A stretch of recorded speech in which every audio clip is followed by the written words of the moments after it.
Pochwalony Jezus Chrystus. A na wieki wieków. Ja Amen. tu do was nie mógł trafić, bo ja nie wiedzą, że to ty je, bo ja myślę tu jako fabryka je, bo stąd teli tirów wyjeździało, ja widzę. A nie, to była pływać dla tych pływodzianów.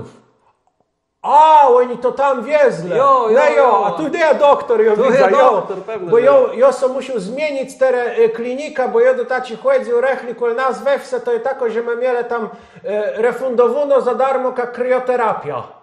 Krioterapia za darmo? Jo, To ja co tam to było?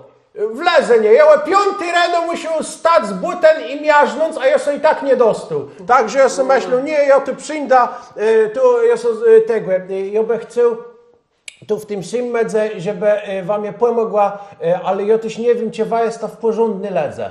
Bo, bo ja przeszedł do takiego doktora, on mnie tam jakieś medykamenty zapisał, a on mnie żadnego papiera na to nie dał. Co ja w aptece miał i ma rzec? A to pewno była ta recepta.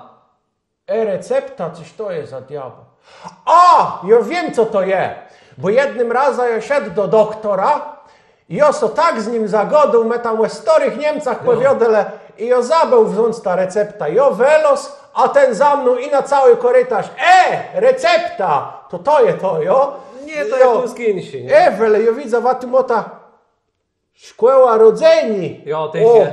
To jest fajna sprawa, bo to ja mam 4 klasy skończone, a ja by są na 4 lata chcę jakieś szkołę skończyć. Ja so też mogę na to zapisać.